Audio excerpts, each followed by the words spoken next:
Hey, every day I'll say, hey, everybody, let's gather around and talk about this again. And I was like, okay, why don't I do that? Oh, you have galvanizing.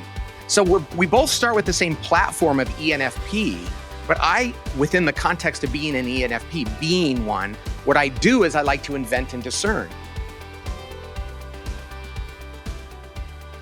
Welcome to the Working Genius podcast, where we discuss anything and everything having to do with the 6 types of working genius and how it impacts your work and your life. I'm Pat Lencioni, your host, joined by my regular co-host, Cody Thompson. How are you doing today, Cody? Excited to be here. Me too. We have a really interesting topic today. We've been talking about this for a long time. What is it, Cody? It's called Nouns and Verbs. That's right. Nouns and verbs. I loved grammar as a kid. I was one of those weird kids who loved grammar. And when we think about working genius, we're talking about the verb, of things we like to do. In fact, I like to say that maybe we should have called it the 6 types of doing genius, just doing things. And that's what makes it different than almost all the other assessments out there, is that it really ties to the kind of work we like to do. And that's really important. And that was such a bridge for so many people who said, well, I've done all these personality assessments, but I don't know what that means for what I should do in my work or in my job or in my role. So we're big believers in that. Of course, no assessment tells you everything. There's more to learn about people beyond any one particular assessment. And when we're doing Working Genius, Cody, we talk to people and we're really trying to understand them. And Working Genius does a lot. But we can add something to that sometimes to go even a little bit deeper. And what we're talking about here is the Myers-Briggs is what we're going to talk about today. Or 16 types, temperaments, depending on what you call it. It's kind of public domain now. But here's what we're trying to say is it's so important to understand your verb, what it is you like to do. It's great to add more to that too. And we're going to talk about what happens when you add an understanding of the Myers-Briggs to your working genius and how that can even deepen an understanding of another person. Yeah, I love, you started by saying you loved grammar as a kid, and now we're going to talk about 2 personality instruments at the same time. So this is kind of for nerds a little bit. Any opportunity I have to call you a nerd, I'll take it. But you do, we geek out on this stuff. Like, we see the impact it can have when you are self-aware, when you know yourself really well, and then the impact it has on teams. And I love sort of this complementary nature of Working Genius sort of being about the activity and some of the 16 types helping you know like who you are, how you show up. And so I think it does complete or it makes another layer at least in terms of when you understand yourself and others in this way. Yeah. And Cody, I didn't do a very good job of the noun part about this. Your Myers-Briggs, for instance, is the operating system, like your personality preference. Not what you do necessarily, but who you are. That's the noun. And then the working genius is what you actually act, how you act. So the combination of the 2 can be pretty powerful. I do think 1 + 1 = 4 when you add these up. But the Myers-Briggs takes a little longer to understand, and there's more different types, of course, and a lot more nuance to it. But it's fun to talk about. We do it here in the office all the time. And you're right. I'm a geek around this. We are, and our listeners are geeks in the best way, in terms of they really love to talk about this. And that's what's so fun about this podcast and the people that communicate with us, is that they're really interested in the nuances and how to better understand people and how to use this either in their own company or in their practice or in their lives. So it's fun to do this. So let's go ahead and jump in. Yeah, I think it'd be good. 2 things up front to start with, Pat, is just like, if this is your first episode, don't listen to this one. Go back to number 1, what is Working Genius? But if like our regular listeners who love the nuance, I love diving into these sort of edges of the brownie sort of conversations around this. So I think the best place to start, we use 6 letters to represent the different types of working genius. Let's use the words because we're going to be using a lot of letters because there's additional letters from the Myers-Briggs or the 16 types thing. But I think it'd be fun, Pat. It's always worth going over and sort of overviewing the 6 types before we get into the nuance of how they complement each other. And Cody, I'm an 80-20 guy, so I love to do things quickly. For those people that don't know Myers-Briggs or 16 types, I'm going to do the Reader's Digest version. Yep. For those people that do know it, this isn't going to take very long. You don't have to speed through the podcast. But I think it's good sometimes to remind ourselves. And for those people that are smart, which is everybody on the podcast, I'm going to do this in a way I think you'll be able to grasp it. Okay. So, and Cody, you're gonna correct me because I won't know all the details. But in Myers-Briggs, there's 4 decisions you have to make about yourself. And one is where you get your energy generally in terms of being around people. Do you generally get your energy from being around others more and you draw on their energy? You like to be around them and that feeds you generally? Or do you get energy from being by yourself and being around others tends to drain you? Now, every person in the world needs to have time alone. Every person in the world needs to be around others. But an extrovert, that's the first letter in Myers-Briggs, and I'm one of those, you're one of those too, Cody. We do feed off of other people. So being in a group of people generally gives us energy. Eventually, we'll say, gosh, I got to go, I need some time by myself. But that doesn't happen very quickly, and we don't need a lot of that. Introversion, on the other hand, is people that get energized by going back inside themselves and spending time alone so that they can then go and expend some of that energy by being around others. And the only other nuance I'd add, Pat, is like to think of this as a spectrum, right? So some people go, well, that person really loves to be around other people. Well, two people can be an extrovert to a little bit of a different degree, so there is a spectrum relationship to all of the 4 different categories that we're talking about. Well, and actually, Cody, what the purists will say, and I agree with them, this is the only one that's really, really on a spectrum. In other words, the others are kind of binary. One is your preference, but I do think there are people that are right down the middle on extrovert, introvert, and some that are, and you and I would be considered wild ass extroverts. You know what I mean? We do love to be around people. In fact, working with us is fun, but it's also people have to kind of walk away from us if they want to get anything done because we tend to be always interacting and things like that. Yep, absolutely. And most people can do. Here's some great questions. It's like, do you think out loud? Do you like to brainstorm? Is that how you generally do things? If somebody asks you a question, do you like to respond right away and then work it out loud? Or are you the kind of person that would like to go think about things, go inside yourself, be a little bit more introverted, if you will, to use the language? Now, I want to say this. There is no correlation between Working Genius and Myers-Briggs. We've tested this. Matt, who's our producer, who's also our data guy on this, tested the heck out of this. Matt's not going to speak today because he has the worst allergies in the world.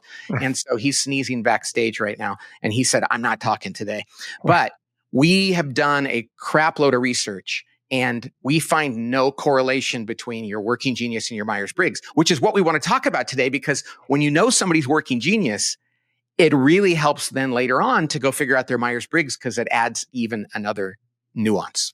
Yeah, it's just like a totally different perspective or angle rather than it being some overlap. So it'll be fun as we tease out sort of people we know that have similar Myers-Briggs types and totally different Working Genius types or vice versa. So that's going to be fun to explore. Exactly. So here, I'm going to stop right here and just say, even if all you got from this podcast is the introvert extrovert, so Whitney, who runs podcasts for us, her and Matt, she is a DE in Working Genius. Tracy and Karen, who are also involved in all this, but don't come on anymore, they are DEs also. But Whitney is an extrovert and Karen and Tracy are introverts. Even that alone works its way into meetings where Whitney will think out loud more in a meeting and throw out her ideas more quickly, where Karen and Tracy are going to be more reticent to do that because they really want to process things. That alone will make them look different. So it helps us to understand, oh, I'm seeing more of your discernment and enablement, whereas an introverted one is going to be a little bit more close to the chest. So yeah, you might have to solicit it a little bit more from an introverted discerner than you would an extroverted discerner because they're thinking out loud. They like processing out loud. And so a lot of times that discernment takes on like a pretty observable or you hear it more rather than having to solicit it. Exactly. And DEs are double responsive. But an extroverted DE will probably look a little bit less responsive than an introverted DE. So it's kind of an interesting thing. Okay, so that's E and I, where you get your energy. The next one, and this is the hardest one to understand, is kind of how we take in information, if you will. Okay, and we've actually come up with a thought around, if you're a Myers-Briggs geek. We're gonna push the envelope a little bit here. The real issue here is at what elevation do you generally take in your information? And there's two different types. There's intuitive, which I don't like that word because it sounds like these people have intuition. But the real word here, the real thing is they think of things kind of more globally, conceptually, theoretically. They like to have conversations that are kind of a little bit more up in the clouds. Whereas the other type is called sensing, that's the S. They are more grounded and practical and dealing with realism. So their language is going to be more practical and literal, whereas the intuitive, the N, is going to be much more theoretical and conceptual. So how do you take in your information, and where do you generally apply that? Is it way up here, or is it closer to the ground? Intuitive and sensing. Yeah, sometimes it's helpful to use an example, Pat. One of them that has been helpful for me in the past is my wife, who is a sensing preference in the Myers-Briggs, and I have an intuitive preference. When we were looking for a house, the way my wife would look for a house was like, it needs to have this many bedrooms and this many bathrooms, and I want the kids' rooms in this on the same floor as our so she had a list, like a literal, like tactical. Yeah. Yes, right. Like details. And the way I look, like I would go and like, what's this neighborhood like? And where would our kids ride their bikes? And, it's sort of and is this the right house from a like sentiment standpoint rather than does it check all these boxes? Now, there's no value in one or the other. In fact, it's really helpful to have both. But that's a helpful sort of way of thinking about how those show up in like a real life scenario. Yeah, I bought a car this past weekend for my son, a used car. And I don't do a crap load of research. I don't do like all this. What I do is I say, generally speaking, how reliable is it? Now I'm going to go look at them. We're going to get a feeling for it. And I'm going to and it's going to be more general than it is like pros, cons, looking at the list. And of course, some people are going to go to Car and Driver magazine and do all the analysis. And other people are just going to look at the car and go, it gives me a pretty good feeling, conceptually. So those are the two differences, N and S. Okay, the next one, we've gotten through two of the four ways: extrovert, introvert, where you get your energy; intuitive sensing, how you take in information. The next one is kind of your initial preference for how you make decisions. And this would be thinking versus feeling. Okay. A thinking preference in how you make decisions is you value logic and you value objectivity, and it's a little more black and white. People that have their initial reaction to things is, well, what does logic tell us to do, and how should we do this? People with a feeling preference, the F, they generally go with like, how does it impact people? More of a heart, more of a subjective. Now, that doesn't mean that people that are feelers are bad at math, or people that are thinkers, the T, are really cold and impersonal. It just means their first preference is how they see things. And so when presented with a decision, the first thing they're going to look at is either logic or more subjective and emotional things. I'm a feeler. You're a feeler, Cody. A lot of guys think, well, I'm not supposed to be a feeler. And then there's women who are thinkers and they're like, well, I'm supposed to be. And yeah, there are definitely things about men and women that are different. But when it comes to Myers-Briggs, it doesn't break that way.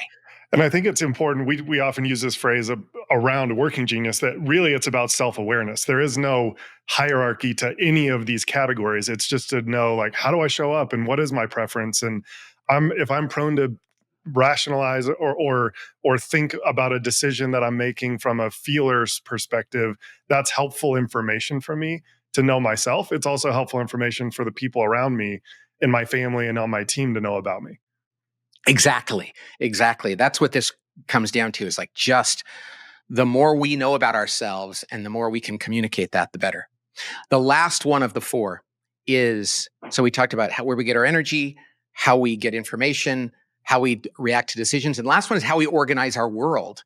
And this one I think is fairly straightforward. And that is, there's the J, which stands for judging, which doesn't mean you're judgmental. It means you like to have things ordered, you like decisions to be made, and you like to stick to a plan. You like things structured and predictable. P is called perceiving. That means you like to keep your options open. You want to take in more information as it comes in, and you're going to wait until you have to make a decision generally. and that you prefer to be opportunistic and open-ended until you need to make a decision. Okay. And so for you and I are big perceivers, Cody. And so we actually prefer to wake up and figure out what our day is going to look like. And people that are J's will say, like, this is what I'm doing today, and this is what time I'm doing it. And they actually get comfort out of sticking to that. Now, that sounds like a verb thing, but that's just a preference they have. It doesn't mean that a person with a J should be in finance, or that a person with a P should be a magician. There are P's in finance and J's and magicians. I don't know what a magician has to do with anything.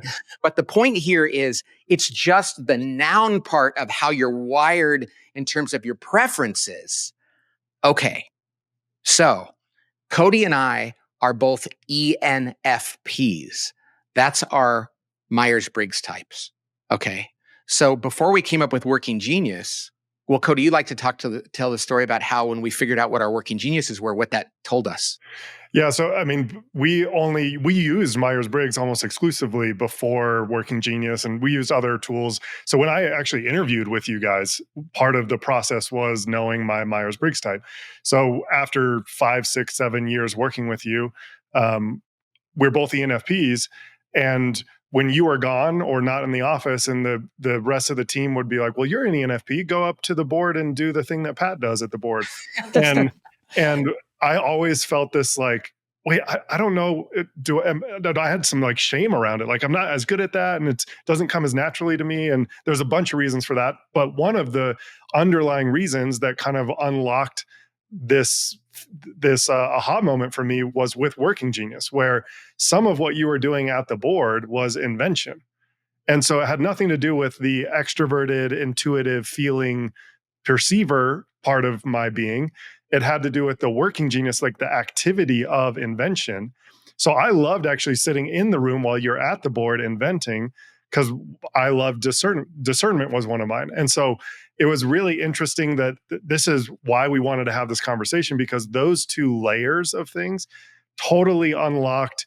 You know, we talk a lot about like guilt and shame and judgment. Was like, I felt some guilt or shame that Working Genius helped relieve me from, because just our Myers-Briggs types were identical. And so I was left to think something was wrong with me, you know? And then similarly, we're both ENFPs, but I would go to work and get frustrated when I had to remind people and kind of fire people up every day. I mean, and I can do it once or twice, but like every day. And you were like, I like doing that. Hey, every day I'll say, hey, everybody, let's gather around and talk about this again. And I was like, okay, why don't I do that? Oh, you have galvanizing.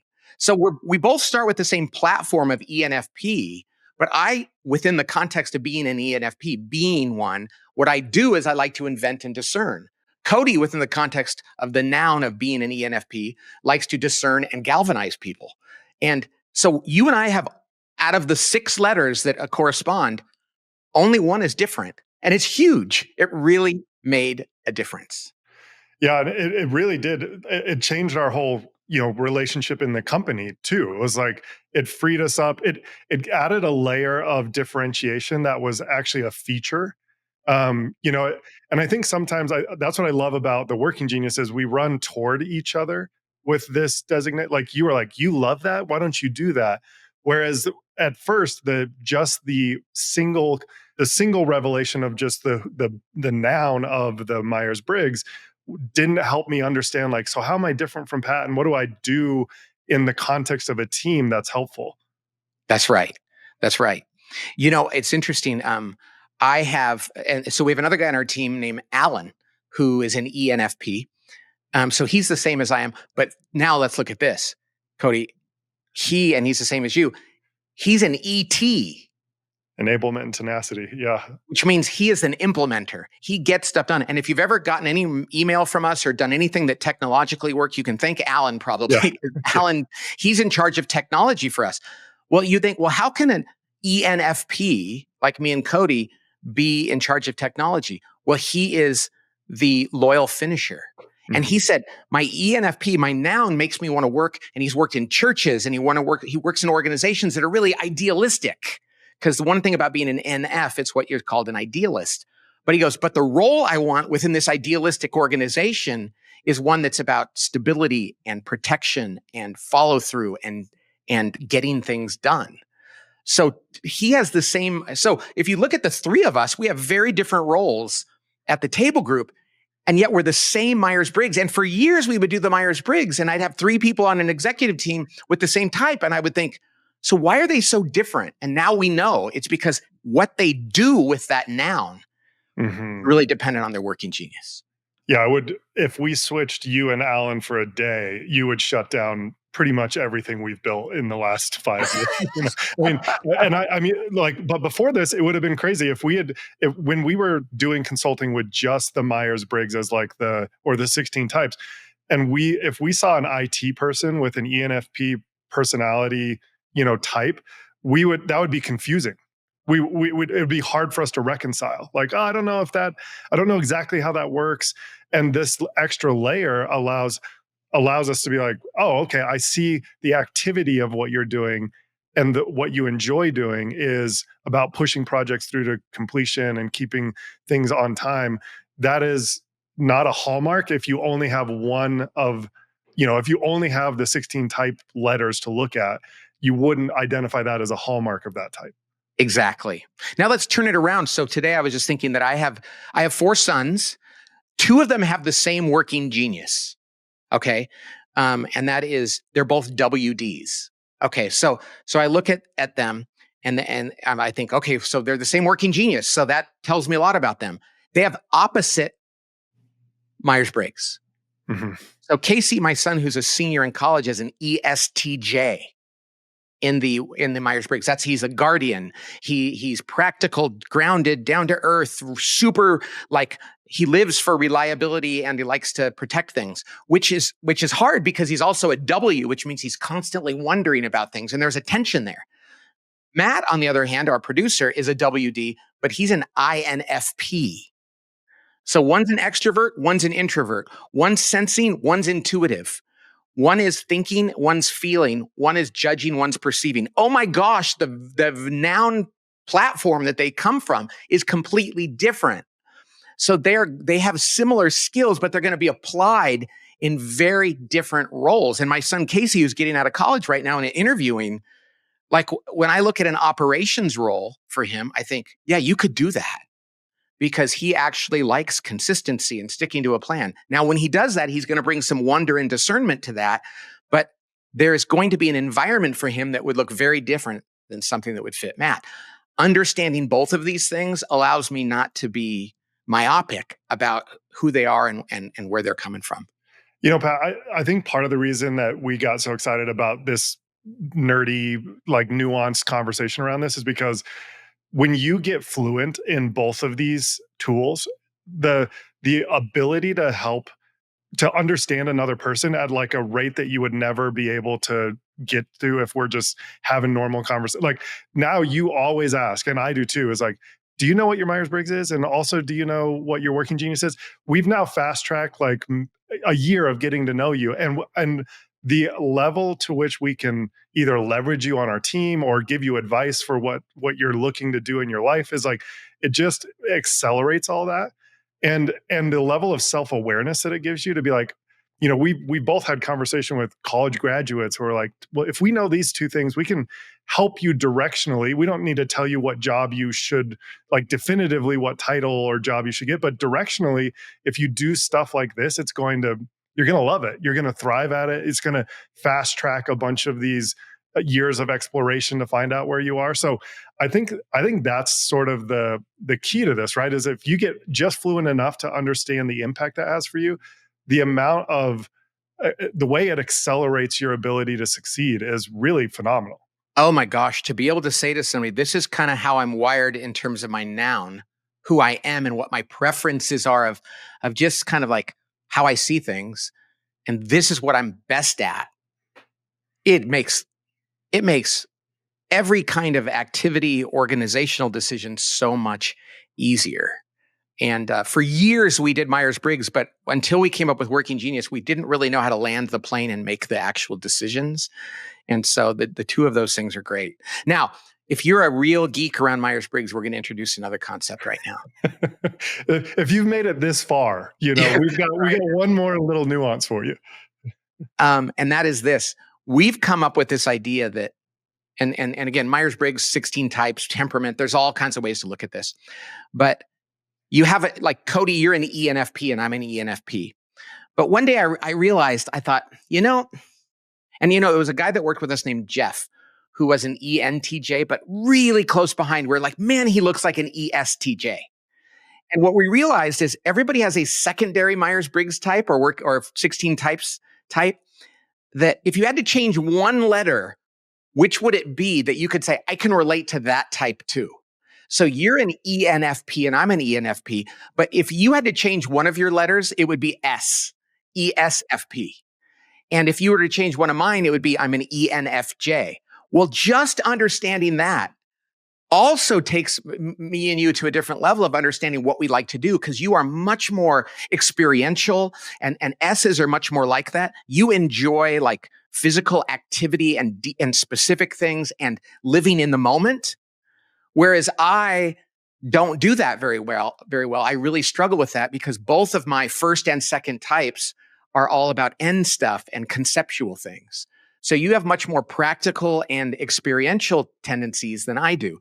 And I know for some people, you're going to think that we're speaking Greek. For people that know the Myers-Briggs, I'm convinced, utterly convinced that we have a secondary type. And it is the thing that helps me understand why Whitney. So Tracy and Karen, people all know Tracy and Karen. They are both the same working genius and the same Myers-Briggs. Crazy. They're DEs and ISFJs. And the truth is they're a lot alike. But when you go to the secondary letter of Tracy and Karen, you start to see the nuances and the differences, which allows us to appreciate them more and understand why some things will cause one stress and not the other. So even though they're kind of twins in terms of how they're wired and how their working genius is, it's really interesting to look at the nuances of what their secondary letters are. And it helps them with that. I won't go in any more than that because people that don't know Myers-Briggs are already lost. I hope this presents a little bit more understanding of how adding the noun to the verb can take you to an even deeper level. And anyway, we're going to put that out there so people can think about that and play with it. Now, a lot of people are going to say, well, what about DISC or what about other tools that are out there? And there's so many. What we would say is we don't know them as well. And because we don't even know if there's any correlations between working genius and any of those other tools. We haven't studied them. We've studied Myers-Briggs, and we know that there's not a correlation, and they really cover different things. When I think, Pat, I've often described some of what you do, the way your brain works, is like excavation, right? You're just trying to brush off the dirt around what's true. And when things like this resonate with the majority of the population, where you're like, oh yeah, I can see that I have an extrovert preference and that I like an ordered world this way. Like, I think a lot of these personality assessments are that's the effort, right? Is like, hey, there are things about human beings that are true and helpful when you discover them. And I think looking at some of the correlation between those things, there probably is some overlap between many of those out there, because everybody really, the purpose of that is to figure out like, who are we and how do we tick and how do we perform in relationship to each other? But it's all in service of becoming more self-aware and then tapping into the gifts and talents of the people around you. And it's a reminder, I think, again, that like life is a team sport. Like whether you're in a relationship at home or at work or any of those things, that we need each other because we're not the same. And that's actually a beautiful thing. And we get to leverage each other's wiring and activities in unique ways. Absolutely. It's so fun to understand each other. All right. We're going to be talking more about these kind of things in other episodes, but we hope that was interesting. Let us know what you think. We'd love to hear from you. And that's it for today. We're just under 30 minutes, and that's good. All righty. Well, thanks for listening, everybody. We'll talk to you next time on the Working Genius Podcast. God bless.